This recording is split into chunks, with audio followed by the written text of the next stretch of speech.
폭풍 전에 고요라는 속담이 있습니다.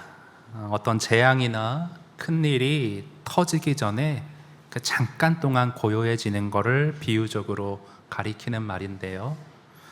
실제 기상학적으로도 그렇다고 합니다. 이 태풍이 저기압을 몰아내고 고기압을 형성해서 태풍이 몰아치기 직전에는 평온한 상태, 고요한 날씨가 잠깐 그렇게 주어진다고 합니다. 그런데 오늘 본문 1절에서 보여지는 상황이 바로 그와 같은 폭풍 전야의 상황과 같았습니다.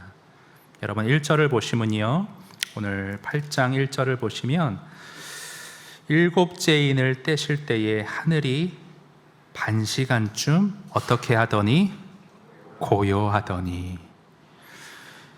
그러니까 지금 여러분 과거로 좀 복습을 해보자면 6장에서 중요한 두루마리에 7가지 봉인이 되어 있었어요. 하나씩 뗄 때마다 심판의 광경이 점점 더 강도를 더해갔던 어떤 그런 추세를 보였습니다. 정복자에 의한 어떤 그런 핍박, 경제적인 기근, 전염병에 의한 죽음, 막 이런 게 펼쳐지다가 6째 인을 뗄 때는 뭐 천지가 흔들리고 뭐 별들이 쏟아지고 뭐 이런 광경까지 갔었어요. 근데 너무 심판의 그런 강도가 받아들이기 버거우니까 7장에서 잠깐 쉼을 준 다음에 이제 8장에서 7번째 인을 이제 막 다시 떼기 시작하는데, 쭉 강도가 세졌으니까 이제 더 큰 게 꽝 터질 줄 알았는데 7번째 인 때는 아무런 일이 없는 거예요. 그저 고요한 겁니다. 뭘 나타내냐 하면, 여러분 7인의 심판이 끝나고 이어지는 게 7 나팔 심판, 또 7 대접 심판인데, 7째 인을 뗄 때 고요한 것은 폭풍 전야, 7 대접 심판은 더 끔찍하고 더 심각한 재앙이거든요. 그것을 말하기 전에 폭풍 전야의 고요함을 나타내는 겁니다. 아무 일이 없어요. 8장 1절 보고 2절, 3절 재앙에 대한 말이 없어요. 4절 넘어가고요. 5절 끝에 보면 이제 끝에서는 이런 소리가 나옵니다. 우레와 음성과 번개와 지진이 나더라. 이건 뭐냐? 비가 막 들이붓기 전에, 쏟아지기 전에 하늘이 우르릉 쾅쾅, 비가 막 쏟아지기 직전에 천둥 번개가 치는 그런 상황으로 좀 생각할 수가 있겠죠. 그래서 그렇게 번개가 치고 음성이 나고 우레가 지진이 날 때 6절로 이제 나팔 심판, 더 심각한 심판으로 이제 이어집니다. 6절 보시면 7 나팔을 가진 7 천사가 나팔 불기를 준비하더라. 준비하고 이제 7절에서 불어댑니다. 첫째 천사가 나팔을 부니 어떤 현상이 있었느냐? 같이 한번 읽어봅니다. 시작. 피 섞인 우박과 불이 나와서 땅에 쏟아짐에 땅의 3분의 1이 타버리고 수목의 3분의 1도 타버리고 각종 푸른 풀도 타버렸더라. 각종 푸른 풀까지 3분의 1이 다 타버렸다고 합니다. 7인의 심판보다 더 심각하다고 얘기한 게 뭐냐면, 여러분 보세요. 3분의 1이 우박과 불이 쏟아져서 땅의 3분의 1이 타버리는 엄청난 재앙이죠. 첫째 나팔 심판만 그런 게 아니에요. 계속 이런 식이에요. 여러분 8절도 보시면요, 중간에 큰 산과 같은 것이 바다에 던져짐에 바다의 3분의 1이 피가 되었대요. 계속 3분의 1, 3분의 1, 3분의 1 그 재앙의 크기야 어떤 스케일을 말하는데, 11절만 한 번 더 보겠습니다. 끝에 보시면, 중간 보시면 그 물이 쓴물이 되므로 많은 사람이 죽더라. 많은 사람이 죽었대요. 많은 사람이 죽었대요. 그래서 이 7인, 7 나팔, 7 대접 심판의 어떤 이런 강도의 세기나 어떤 그런 상관관계에 대하여서 좀 스터디 바이블의 설명이 좀 잘 간명하게 정리를 해주고 있는데, 화면 한번 보시겠습니다. 7 나팔은 7인보다는 더 심각하고요. 근데 대접보다는 덜 심각하대요. 7 대접 때 가면요, 모든 사람이 죽거든요. 최후 심판을 말하는 것 같습니다. 자, 그런데 왜 이렇게 3분의 1, 그러니까 3분의 2는 왜 남겨두느냐? 간단합니다. 회개할 기회를 주시기 위해 그런 거예요. 근데 안타깝게도 하나님이 심판 가운데, 재앙 가운데 하나님을 등지고 하나님과 상관없이 죄악 가운데 살아가는 사람들이 돌아오기를 바랬지만 결과는 그렇게 좋지 못했어요. 그래서 홍수로 다 전멸하게 할 수밖에 없는 상황이 치닫는 겁니다. 여러분 9장으로 한번 가실까요? 오늘 성경 좀 왔다 갔다 할 텐데 9장 20절 21절 한번 보겠습니다. 9장 20절 21절 이거 한번 교독할 텐데요. 여러분이 20절 먼저 읽어주십시오. 시작. 이 재앙에 죽지 않고 남은 사람들은 손으로 행한 일을 회개하지 아니하고 오히려 여러 귀신과 또는 보거나 듣거나 다치거나 하지 못하는 금, 은, 동과 목상에게 절하고 또 그 살인과 복술과 음행과 도둑질을 회개하지 아니하더라. 회개하지 아니했어요. 끝까지 완악한 죄인들이 말이죠. 그래서 16장 이하 이제 대접 심판에서 모든 이들이 불신자들이 주님과 상관없는 자들이 심판을 받는 모두 죽게 되는 모든 생물이 죽는다는 끔찍한 결말을 보여주고 있습니다. 참 은혜가 안 됩니다. 네, 심판. 앞으로 어떻게 해나갈지가 좀 걱정이 됩니다. 왜 이렇게 상상하기에도 버거운 심판의 일들을 그것도 왜 계속 강도를 더해 가시며 환상으로 말씀으로 우리에게 보여주시는 걸까? 그렇지 않아도 그 당시 요한계시록의 성도들의 입장을 생각해 보세요. 그렇지 않아도 로마의 압제 때문에 핍박 때문에 힘든 상황인데 7장 같이 구원의 메시지나 위로의 메시지를 주셔야지 왜 이렇게 심판 왜 이렇게 하시는가? 여러분 심판의 광경 같지만 오늘 말씀을 깊이 들여다보면 여기에는 엄청난 소망의 메시지가 들어있는 것을 우리가 발견하게 되어집니다. 제가 그것을 오늘 좀 하나하나 풀어드릴 텐데요.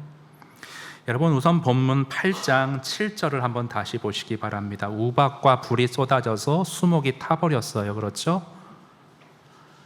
그런데 성경을 유심히 읽으신 분들은 혹시 떠오르실지 모르겠어요. 이거 어디서 본 것 같다. 낯설지 않다. 출애굽기에 10가지 재앙 중에 우박 재앙이 있었어요. 그 우박이 수목을 다 태웁니다. 기억이 희미할 수 있기에 우리 화면에서 한번 출애굽기 말씀 확인해 보겠습니다. 우리 한번 교독할 텐데요. 제가 먼저 읽습니다. 여호와께서 모세에게 이르시되 너는 하늘을 향하여 손을 들어 애굽 전국의 우박이 애굽 땅의 사람과 짐승의 밭의 모든 채소에 내리게 하라. 모세가 하늘을 향하여 지팡이를 들매 여호와께서 우레소리와 우박을 보내시고 불을 내려 땅에 달리게 하시니라.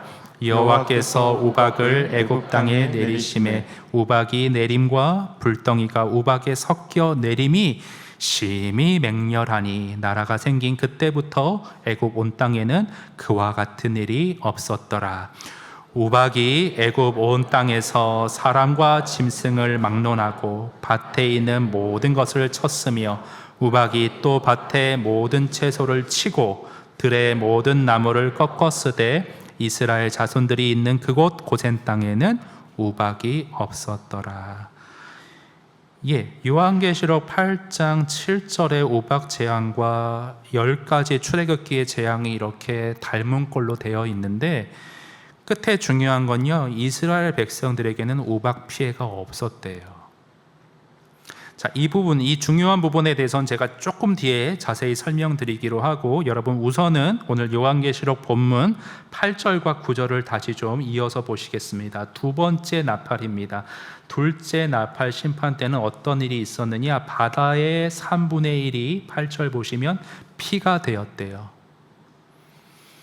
여러분 이제는 연결이 되시죠? 최급 10가지 재앙 중에도 나일강이 뭐로 변하는 사건이 있었느냐? 피로 변하는 사건이 있었어요.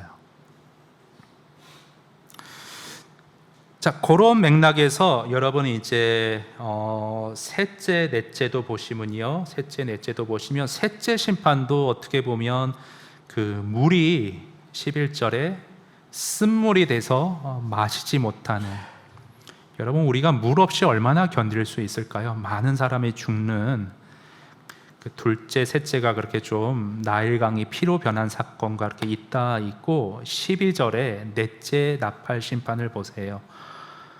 해 3분의 1과 달 3분의 1과 별들의 3분의 1이 타격을 받아서 빛을 내는 광명체들이 타격을 받아서 세상이 어두워졌다라고 되어 있습니다. 10가지 재앙 중에도 어두움의 심판이 있었어요. 어두움의 심판은 한번 볼까요? 역시 출애굽기 10장 화면인데요, 여러분이 이거는 먼저 한번 읽어주십시오. 21절 시작. 여호와께서 모세에게 이르시되 하늘을 향하여 내 손을 내밀어 애굽 땅 위에 흑암이 있게 하라. 곧 더듬을 만한 흑암이니라. 모세가 하늘을 향하여 손을 내밀매 캄캄한 흑암이 3일 동안 애굽 온 땅에 있어서 그동안은 사람들이 서로 볼 수 없으며 자기 처소에서 일어나는 자가 없으되 온 이스라엘 자손들이 거주하는 곳에는 빛이 있었더라. 이것도 마찬가지. 어둠이 애굽에 임해서 모두가 어려워졌는데 애굽 사람이 있는 곳에는 빛이 있었다고 말씀하고 있습니다. 여러분, 그 당시 요한계시록 당시의 성도들의 입장으로 한번 가보겠습니다. 지금 교회 앞에서 사도 요한의 편지가 낭독이 되어집니다. 8장에 7 나팔 심판의 대목을 성도들이 듣고 있어요. 그렇지 않아도 살기 팍팍한데 심판 너무 숨막힌다 이랬을까요? 아니에요. 그 당시 성도들은 구약 성경을 잘 알고 있었고 외우기까지 했었던 성도들은 듣자마자 우박, 피, 어둠 듣자마자 10가지 재앙과 연결이 자동으로 되었을 거예요. 그러면서 10가지 재앙이 오버랩 되면서 그 옛날 우리 조상들에게 그 어려움에 바로의 폭정에 있었던 우리 조상들을 건져내신 하나님, 그 하나님이 지금 로마의 황제의 손아귀에서도 우리를 건져주시겠구나 연결이 되면서 위로를 받았을 것입니다. 그러면서 사도 요한이 앞에서 선언했던 어떤 중요한 문구가 다시금 마음에 떠올랐을 거예요. 그것은 뭐냐 하면 1장 4절 말씀인데요, 중요한 건 이거예요. 이제도 계시고 전에도 계셨고 장차 오실 하나님이시라 선언을 했습니다.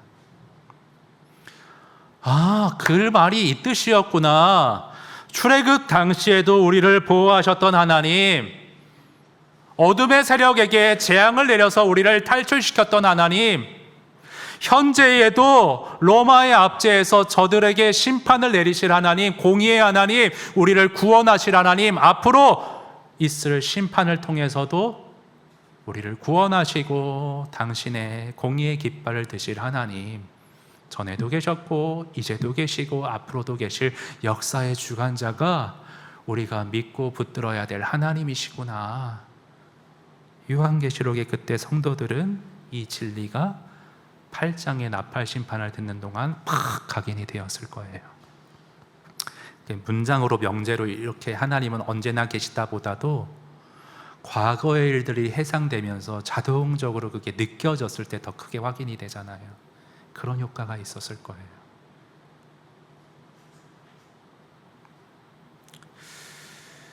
여러분, 근데 여기까지는 참 은혜로운데 한 가지 난제가 남겨져 있습니다. 과거에 백성들의 그 출애굽했을 때, 애굽의 재앙에 내렸을 때 하나님이 이스라엘 백성은 피하게 해주셨잖아요. 근데 오늘날에 로마의 압제에서 또 혹은 지금 나팔 심판은 이렇게 엄청나게 3분의 1이 태워지고 죽어나간다는데 여기서 우리를 어떻게 건지실까? 백성들은 어떤 그림을 좀 상상했을까? 여러분, 9장에 가면요, 이스라엘 백성들만 재앙을 피한다는 말씀이 9장에는 나와 있어요. 우리 9장 3절 4절 보시겠어요? 거기 3절 보시면 또 황충이가 나오죠. 메뚜기과의 곤충입니다. 메뚜기 재앙이 열재앙에도 있었어요. 또 황충이 연기 가운데로부터 땅 위에 올라와서 그들이 땅에 있는 정갈의 권세와 같은 어떤 공격적인 권세를 받았는데요, 그들에게 이르시되 땅의 풀이나 푸른 것이나 각종 수목은 해하지 말고 또 하나 오직 이마에 하나님을 인침받지 아니한 사람들만 해하라 하시더라. 황충이 메뚜기 재앙으로부터 앞으로 그게 5째 나팔 불 때 일어날 텐데, 이마에 인침받지 아니한 사람들에게만 이 재앙이 임할 것이라고 나오는데, 근데 문제는 뭐예요? 오늘 8장에 첫째, 둘째, 셋째, 넷째 나팔 심판은 우박이 막 떨어지는데, 우리가 출애굽 당시처럼, 출애굽 당시에는 애굽 사람들은 따로 모여 사는 지역이 있었고 노예였던 이스라엘 백성들은 고센 땅에 좀 떨어져서 지냈었는데, 지금은 다 우리가 섞여 사는데 이 우박의 재앙이나 물의 부족 재앙이 이게 어떻게 여기서 우리가 좀 건짐을 받게 될 것인가, 보호를 받게 될 것인가, 잘 이게 매치가 안 되고 정리가 안 되고 혼란스러울 수 있어요. 여러분, 그래서 나온 게 뭐냐면 여기서 발생되고 파생된 것이 바로 휴거교리입니다. 휴거교리 들어보셨어요? 휴거. 믿는 자들은 대환란을 받지 않고 그 전에 하나님으로부터 공중들림을 받을 것이다 라는 그러한 이론이 나오게 되었어요. 여러분, 이 휴거도요, 지난주에 살펴봤던 14만 4천 명과 같이 말도 많고 탈도 많고 혼란이 많은 교리이기 때문에 기왕 이 부분이 좀 언급이 되었으니 한번 정리하고 넘어가는 것이 우리 신앙에 좀 유익할 것 같습니다. 혼란을 방지할 것 같아요. 그래서 좀 신학적인 글을 먼저 좀 화면에서 먼저 좀 보겠습니다. 현대 교회에는 환란의 때를 당할 때 그 시점을 바라보는 3가지 주요 견해가 있다고 합니다. 첫 번째는 환란 전에 우리가 들려 올라간다. 그러니까 환란은 불신자들만 받는다는 그러한 환란 전 휴거론자들이 있습니다. 교회의 휴거가 대환란 전에 일어날 것이라고 믿는 것이지요. 자, 두 번째는 특이해요. 환란 중에 휴거론자들이 있어요. 환란을 받기는 받는데 더 큰 환란이 임할 때 그때는 들려 올라갈 것이다. 교회는 대환란에 처음 반 동안은 땅에 있을 것이지만 환란이 반 정도 지나고 나면, 즉 3년 반 후에 교회는 휴거될 것이라고 생각하는 자들이 있다. 그래서 교회는 땅에 임하게 될 하나님의 진노의 심판을 같이 받지만 더 큰 심판, 대환란은 피해갈 수 있다는 거예요. 그리고 세 번째가 제가 좀 지지하는 입장인데, 신자들도 환란을 받고 그 환란이 지난 다음 예수님이 재림하셨을 때 그때 함께 올라간다. 마지막 심판 때에, 그렇게 믿는 환란 후 휴거론자들이 있습니다. 휴거는 대환란이 끝날 때까지 일어나지 않고요. 그 대신 그리스도인들은 요한계시록에 묘사된 심판 동안 땅에 그렇게 있으면서 심판을, 환란을 받지만, 같이 그 재앙을 받지만, 이스라엘이 애굽의 재앙이 임하는 동안 그랬던 것처럼 신자들은 보호받을 것이다 라는 그러한 입장으로 성경을 이해하고 있습니다. 자, 그러면 각 입장에 대해서 중요한 건 그거예요. 성경적인 근거가 뭐냐. 환란을 피하고 싶다는 마음은 알겠는데, 대충 그런 맥락에서 이러한 입장을 잡는, 이론을 내세우는 입장은 알겠는데 성경적인 근거는 뭐냐는 거예요. 환란 중 휴거, 이건 너무 복잡하고 그냥 환란 전 휴거만, 성경 그 휴거에 대한 어떤 대표적인 성경 구절 2가지만 좀 보려고 하는데요. 여러분, 문맥을 좀 봐야 돼서 화면에 띄워드리지 않고요, 이 요한계시록 8장을 책갈피로 좀 잡아 넣으시고 마태복음 우리 24장 말씀 한번 찾아가 주세요. 휴거에 관한 대표적인 말씀입니다. 마태복음 24장. 마태복음 24장. 이렇게 정리를 해놔야 누가 이런 말을 해도 흔들리지 않고 성경이 바로 정리된 그런 어떤 교리 가운데 바로 입장을 고수할 수가 있습니다. 24장 40절로 가보세요. 40절, 41절. 자, 교독으로 읽어볼 텐데 40절을 여러분이 먼저 좀 읽어주시면 감사하겠습니다. 40절 다 같이 시작. 그때에 두 사람이 밭에 있음에 한 사람은 데려가고 한 사람은 버려둠을 당할 것이요 두 여자가 맷돌질을 하고 있음에 한 사람은 데려가고 한 사람은 내버려둠을 당할 것이라. 그러니까 일상적으로 맷돌질하고 밭을 갈고 있는데 갑자기 한 사람은 공중들림을 받고 나머지는 내버려둔다. 이런 휴거의 이런 성구를 근거로 휴거를 말하는 사람들이 있어요. 근데 문맥이 제가 중요하다고 늘 말씀드리잖아요. 문맥이 중요하다. 바로 앞에 위에 39절을 보세요, 여러분. 39절. 그것만 뜩 떼서 보면 그렇게 생각할 수 있는데 39절 보시면 홍수가 나서 노아의 홍수를 말하는 겁니다. 그들이 다 멸하기까지 깨닫지 못하였으니 인자의 임함도 이와 같으리라. 그러니까 예수님이 마지막 심판 때 다시 오시는 그 순간을 지금 얘기하고 있어요. 최후 심판자로 이 땅에 오실 때 믿는 자들은 예수님과 함께 올라갈 것입니다. 나머지는 정말 안타깝지만 영벌에 내버려둠에 심판을 당할 것을 지금 이렇게 비유적으로 말하는 것뿐이에요. 휴거를, 환난 전 휴거를 말하는 게 아니에요. 문맥에 보면 마지막 심판 때 구원받고 내버려두고 심판당하는 것을 말씀하고 있는 것뿐입니다. 환난 전 휴거가 일어날 것이라고 믿는 사람들의 또 하나의 성경 구절, 그것은 뭐냐면 화면 보시면 요한계시록 3장을 보겠습니다. 요한계시록 3장 보시면 내가 나의 인내의 말씀을 지켰은즉, 예수님이 말씀하시는 내가 또한 너를 지켜 무엇의 때를 면하게 하리니 시험의 때를 면하게 하리니, 환난의 때를 면하게 하여 준다라고 이거를 해석을 하는 거예요. 누군가가 이렇게 들이대면 어떡하겠어요? 이거 봐라, 휴거되지 않냐, 우리는 환난을 피해가나, 나팔 심판은 나랑은 상관없는 것이다 얘기하면 여러분 어떻게 하시겠어요?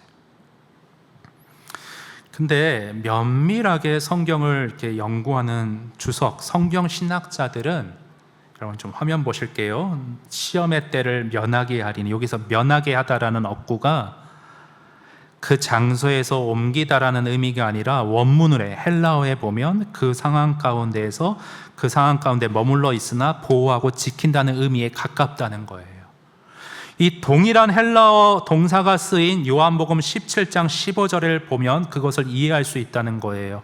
내가 비옵는 것은 그들을 세상에서 데려가시기를 위함이 아니요 여전히 이 땅에 머물고 있지만 환난을 받지만 악에 빠지지 않게 보전하시기를, 똑같은 헬라어 단어가 쓰였습니다. 위함이니이다. 그래서 면하게 하다가 아니라 이 땅에서 그 상황 가운데서 보호하고 지킨다라는 것으로 해석해야 맞다는 거예요. 그게 원문에 가깝다는 거예요. 그래서 우리 한글 성경도 새번역 성경은 이 원문을 잘 참고해서 이렇게 해석을 하고 있습니다. 뭐라고 하고 있냐면, 여러분 한번 같이 한번 읽어볼까요? 시작. 인내하라는 내 말을 내가 지켰으니 온 세상에 닥쳐올 시험을 받을 때 나도 너를 거기까지요. 나도 너를 지켜주겠다. 시험을 면하게 하겠다, 환난을 면하게 하겠다, 프리패스 통과하게 하겠다가 아니라 그 가운데 있지만 지켜주겠다가 맞다는 거예요.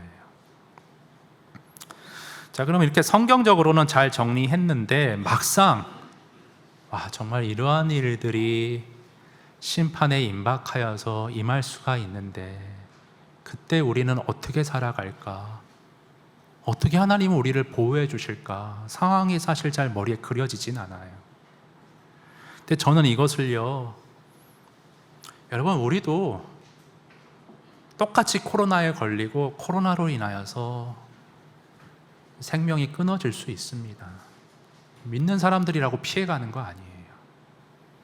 산불 화재가 났는데 믿는 사람들이라고 그 피해에서 이렇게 다 피해가는 거 아닙니다. 그러면 지켜주시겠다는 것은 도대체 무슨 말씀, 어떻게 이해해야 되냐? 영혼을 지켜주시겠다. 우리의 믿음이 떨어지지 않도록 굳세게 붙잡아 주겠다. 저는 그렇게 해석하는 게 맞다고 마태복음 10장 말씀에 근거해서 그렇게 정리를 하고 있습니다. 우리 마태복음 10장 말씀 28절 여러분 읽으시고 29절 제가 읽겠습니다. 시작. 몸은 죽여도 영혼은 능히 죽이지 못하는 자들을 두려워하지 말고 오직 몸과 영혼을 능히 지옥에서 멸하실 수 있는 이를 두려워하라. 참새 2마리가 한 아사리온에 팔리지 않았느냐. 그러나 너희 아버지께서 허락하지 아니하시면 그 하나도 땅에 떨어지지 아니하리라. 모든 것을 주관하시는 하나님이 너희 영혼을 반드시 지켜줄 것이다. 구원이 떨어지지 않게 할 것이다. 순교하더라도 어려움 당하더라도 절대 두려워하지 말아라. 이 말씀으로 시험의 때를 면하게 해주시겠다. 그렇게 말씀을 정리해 볼 수 있을 것 같습니다. 그래서 당시 성도들에게는 어떤 이러한 것들이 정리가 되어 있어서 예수님이 일전에 하신 말씀이 떠올랐을 것 같아요. 어떤 말씀이요? 너희가 세상에서 환난을 당하나 담대하라. 내가 세상을 이기었노라. 이런 말씀이 나팔 심판을 듣는 중에 출애굽 때의 사건이 떠오르면서 이 재앙에서 앞으로 닥칠 심판에서 반드시 나의 영혼을 지켜주실 것이다, 우리를 보호하실 것이다 라는 확신 가운데 담대함이 성도들 마음에 생겨났을 것 같습니다. 주권자 하나님, 주권자 하나님, 과거와 현재와 미래를 모두 관할하시는 하나님이 나의 하나님이시다. 존 파이퍼 목사님이 은퇴하시고 사역 가운데 뭐가 가장 마음의 보람으로 남습니까? 삶의 여러 가지 고충들과 어려움으로 허덕이는 성도들이 있었는데 존 파이퍼 목사님은 침례교 목사인데 굉장한 칼빈주의의 어떤 그런 신학이 투철하신 분이거든요. 하나님의 주권을 설교함으로, 그것을 성도들에게 잘 가리킴으로, 그 하나님의 주권을 의지함으로, 바라봄으로 성도들이 고난에서 이겨내는 모습을 봤을 때 가장 보람을 느꼈다라고 수레했던 그 장면이 제 기억에 있습니다. 주권자 하나님이라는 분은 마음대로 하나님이 하신다 뭐 이런 게 아니라 그분께 내 삶을 맡겨드릴 수 있다, 그런 의미가 있어요. 과거와 현재와 미래를 모두 선하게 주관하시는 하나님. 여러분, 사실 이거는 요한계시록의 핵심이고 강조점입니다. 심판의 환상을 보여주기 전에 요한은 이 부분을 먼저 강조했었어요. 환상 가운데 보았었어요. 여러분 기억을 조금 되짚어 보실까요? 요한복음, 자꾸 요한계시록을 요한복음이라고 하는데 제가 왜 그런지. 요한계시록 5장에 가보면 두루마리가 이렇게 아무도 열지 못하는데 오로지 어린 양이신 예수님만 그것을 보실 수 있다, 풀어가실 수 있다, 가르쳐 주실 수 있다 말씀하시는데 그 의미는 뭐냐? 예수님만이 우리 운명의 역사의 주관자이시다. 이분을 의뢰해라, 두려워하지 말라. 현재의 고난과 앞으로의 심판에서 그 주권자께서 너희를 지키실 것이다. 로이드 존스 목사님도 동일하게 이 지점을 짚어내고 있습니다. 우리 화면 보시겠습니다. 요한계시록 5장은 우리 주님이 역사의 주님이시라고 말합니다. 주님이 역사를 주관하십니다. 그분이 역사의 주인이십니다. 저에게는 이보다 더 큰 위로가 없습니다. 요한의 글을 읽은 사람들은 한때 유대인들에게 핍박을 받았으며 이제 로마 제국의 핍박이 시작되었습니다. 그들은 무시무시한 일들을 현재 겪고 있었습니다. 그러나 요한계시록은 우리 주님이 보좌의 주권자의 자리에 앉아 계시며 그분이 주인이시며 모든 원수들이 그의 발등상, 옛날 성경 번역인데요, 발판이 되기까지, 발 아래 심판하시기까지 다스리고 계신다는 사실을 요한계시록 전체가 우리에게 상기시켜 준다는 거예요. 그래서 심판의 메시지는 숨막히는 어떤 일련의 일들의 연속이 아니라 계속 깊어지고 확실해지는 위로의 소망의 메시지로 성도들에게 받아들여졌을 것입니다. 근데 여러분, 저는 오늘 설교를 조금 마무리 지으면서 오늘 본문의 하나의 강조점을 여러분에게 꼭 하나 짚어드리고 싶어요. 오늘 요한계시록 8장은요, 이 역사의 주관자 하나님을 기도를 통해 매일매일 항시 의존하며 살아갈 것을 우리에게 강조하여 주십니다.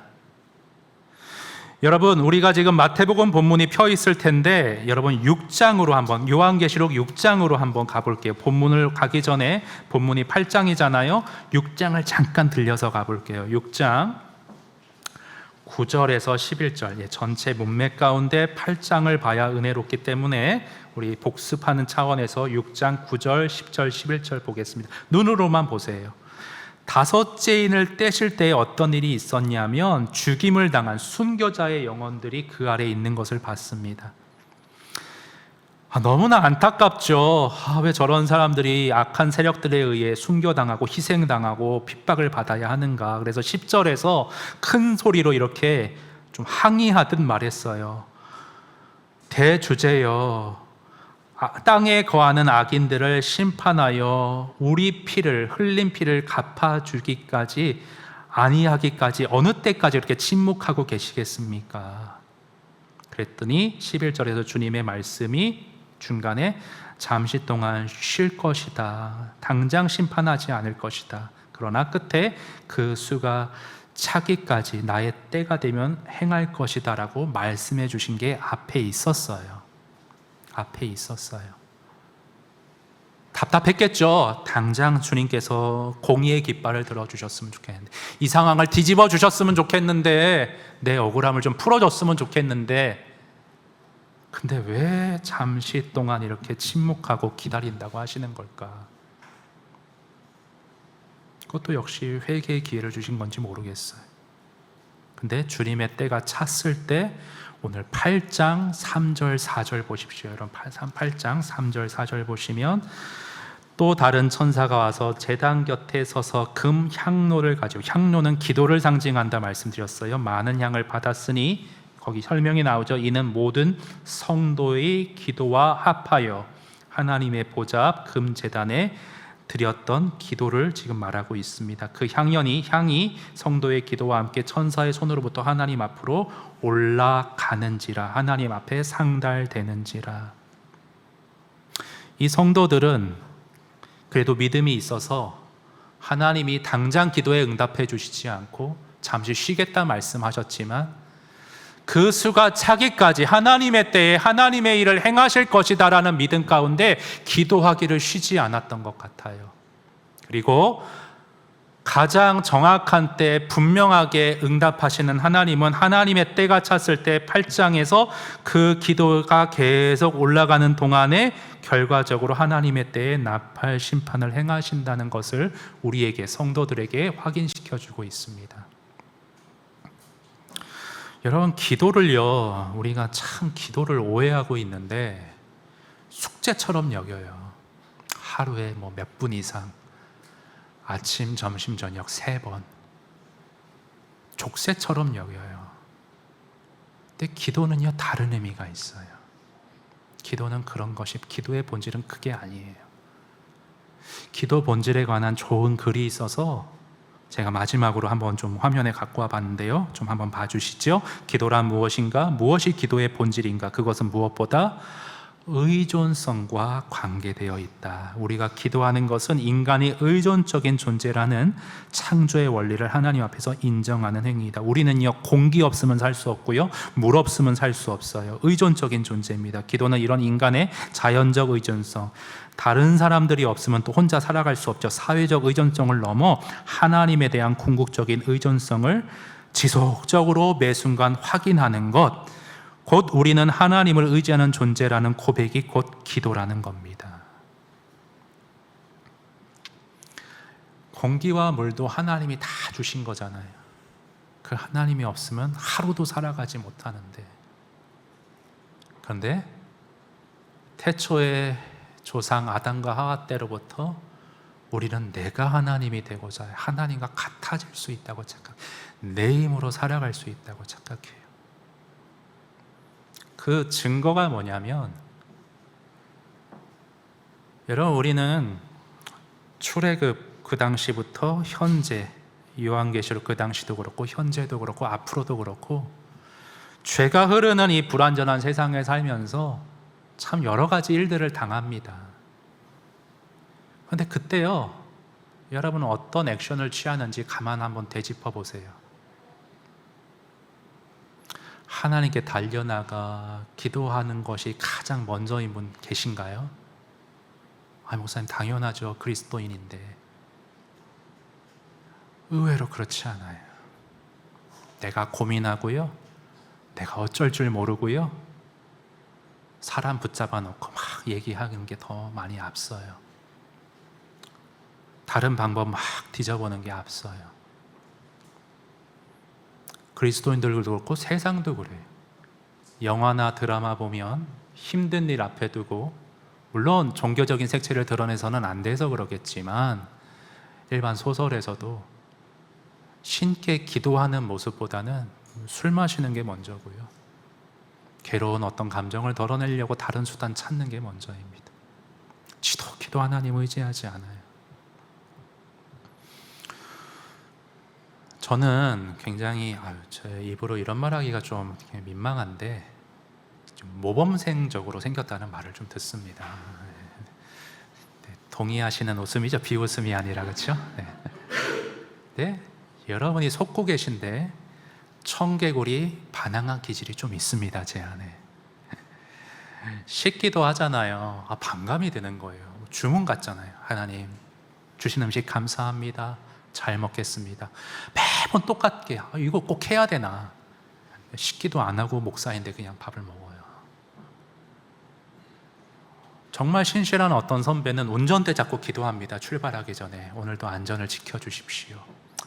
마음으로 의지하면 되지, 저거 무슨 샤머니즘 같이 절해야 되나. 그냥 운전해요. 그런데 오늘 요한계시록의 8장의 이 강조점을 보면서 생각이 좀 달라졌어요. 기도란 뭔가 숙제가 아니라 내가 매번 하나님 없이는 하루도 한순간도 살아갈 수 없는 존재임을 의존하고 고백하는 거구나. 십기도는 그런 의미가 있구나. 하나님, 오늘도 이 양식을 나에게 주시지 않으면, 주님의 은혜로 물을 공급해 주시지 않으면 하루도 한순간도 살아갈 수 없습니다. 가련한 존재입니다. 주님의 도우심이 필요합니다. 주님의 은혜가 절실합니다. 주님, 저를 좀 보호해 주세요. 지켜주세요. 도와주세요. 여러분, 그런 말이 있어요. 하나님은 씩씩한 사람 별로 안 좋아한다는 말이 있어요. 물론 우리가 자립적인으로 살아야 되지만 하나님 앞에서는 심령이 가난한 자로 살아야 돼요. 하나님 없이는 안 됩니다.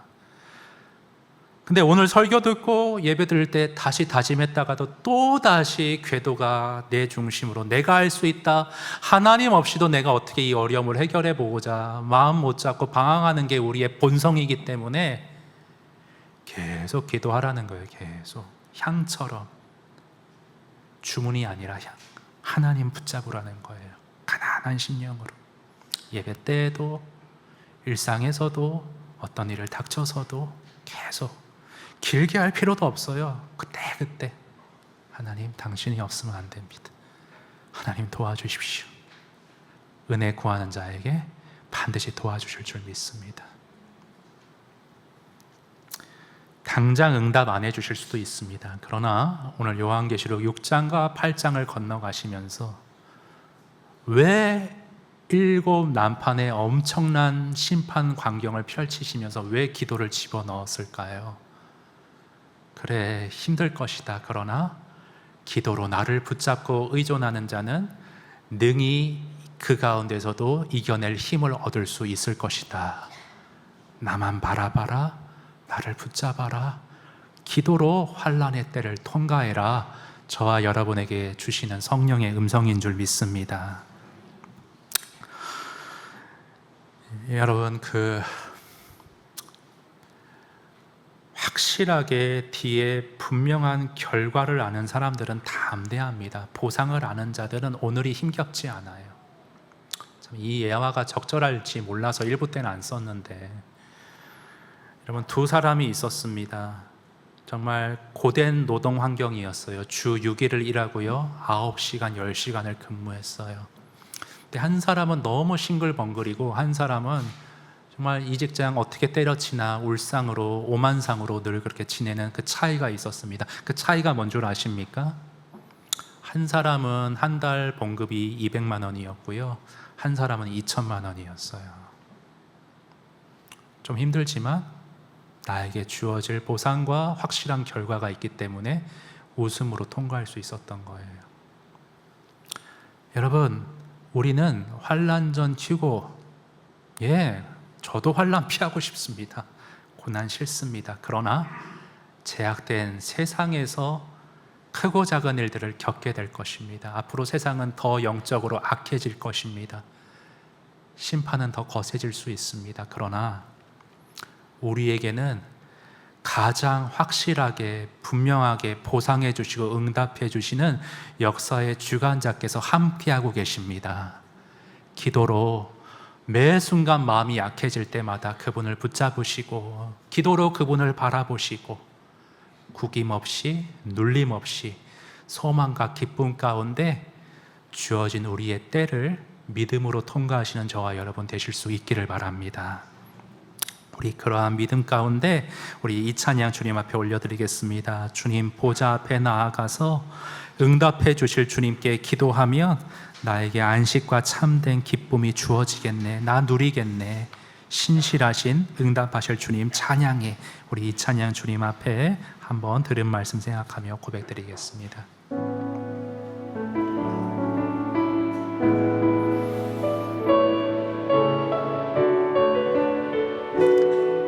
주의 은혜 보좌 앞에 나아가 주님 보좌 앞에 나아가 참된 안식과 기쁨 나 누리겠네. 경배하며 주의 얼굴 구할 때 신실하신 주님 신실하신 하나님, 신실하신 주, 나의 주 하나님은 신실하신 주님. 기도 들으시는 하나님, 기도 들으시는 하나님, 폭풍 속에 내 등불 내 노래시라.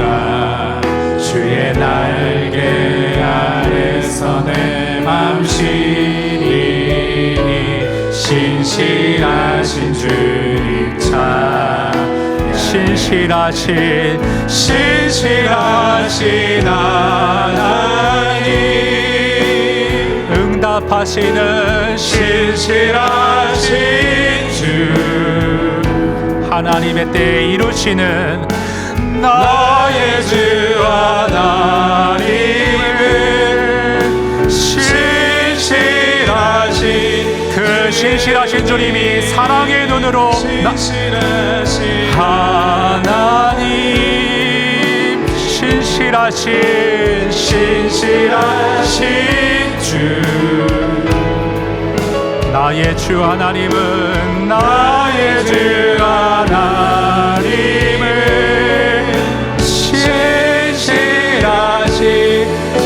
신실한 사랑의 하나님, 하나님 사랑의 눈으로 하나님 사랑의 눈으로 너를 어느 때나 바라보시고 하나님 인자 하나님 인자 위로서 언제나 너에게 기울이시니 어둠에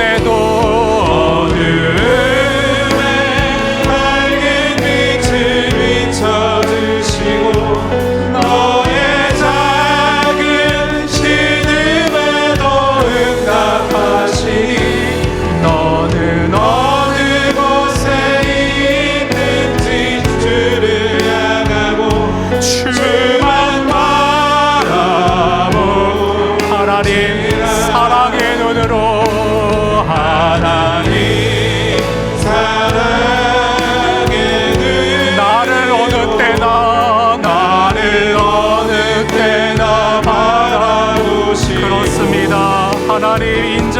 하나님 인자한 귀로서 언제나 나에게 이으시니 어둠에 밝은 빛에 비춰주시고 나의 작은 신음에도 응답하시니 나는 어느 곳에 있든지 주를 향하고 주만 바라볼지라 주만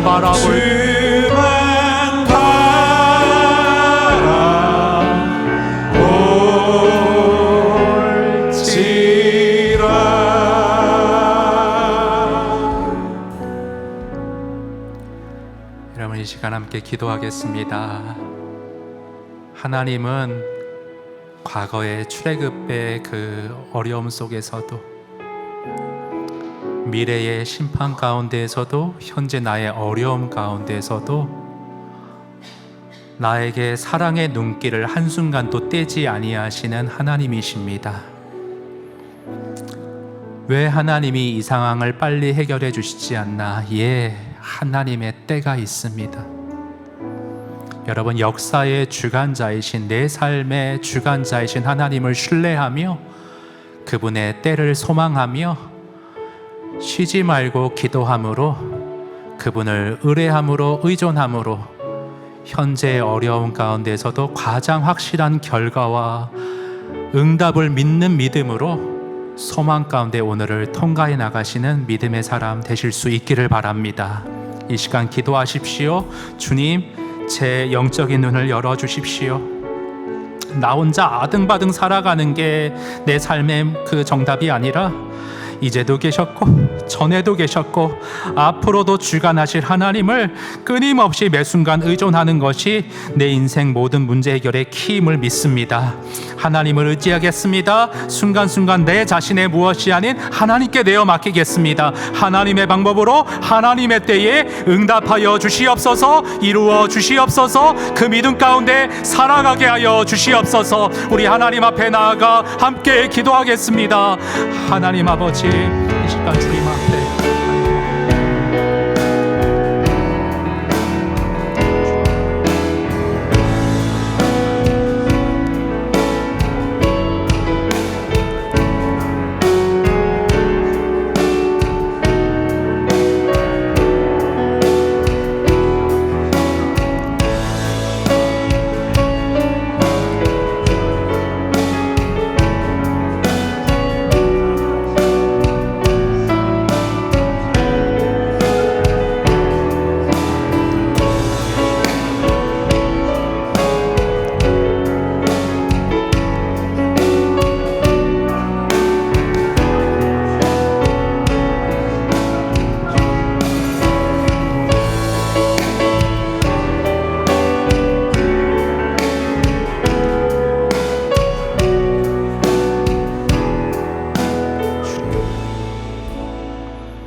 하나님 아버지, 하루도 면도를 하지 않으면 수염이 자라나듯이, 하루도 몸을 씻어내지 않으면 오물이 끼듯이, 저희는 하루라도 주님 앞에 기도하며 은혜를 구하지 않으면 여전히 내 중심적으로 내가 하나님인 양 내 힘으로 방황하고 자충우돌 어리석게 살아가려는 죄성이 순간순간 고개를 들고 일어나는 것이 우리의 가련한 모습임을 주님이 아십니다.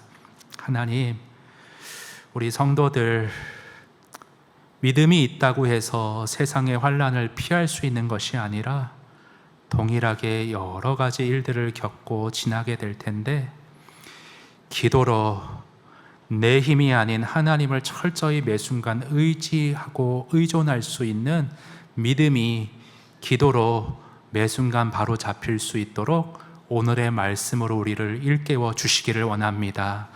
기도가 속죄가 아니라 족쇄가 아니라 나의 죄성, 나를 의존하는 것에서 하나님을 의존하는 쪽으로 자꾸 돌리는 은혜의 수단이고 통로임을 깨달아서 순간순간 주님께 기도하고 쉬지 말고 아래에 있고 도우심을 구하여서 내 힘으로 어줍게 살아가는 인생이 아니라 은혜가 등 뒤에서 나를 밀어주는, 앞서 행하시는 은혜가 나를 돕고 열어주는 인생을 맛볼 수 있도록, 어떤 어려움과 환난의 때도 두려워하지 않고 이겨낼 수 있도록 하나님을 의지하는 자의 담대함과 소망과 확신과 행복이 우리 오늘 말씀을 부여잡고 기도를 매 순간 아뢰겠다, 향과 같이 올리겠다 다짐하는 모든 이들에게 주어질 수 있도록, 경험될 수 있도록 은혜 내려 주시옵소서. 기도하게 하여 주시옵소서. 오늘의 말씀을 듣고 반짝하지 말게 하시고 기도가 내 영성에 뿌리 박을 수 있도록, 기도 가운데 주님을 의지하고 그 의지하는 삶이 얼마나 행복한지를 깨달을 수 있도록 성도 소리교회 모두를 축복하여 주시옵소서.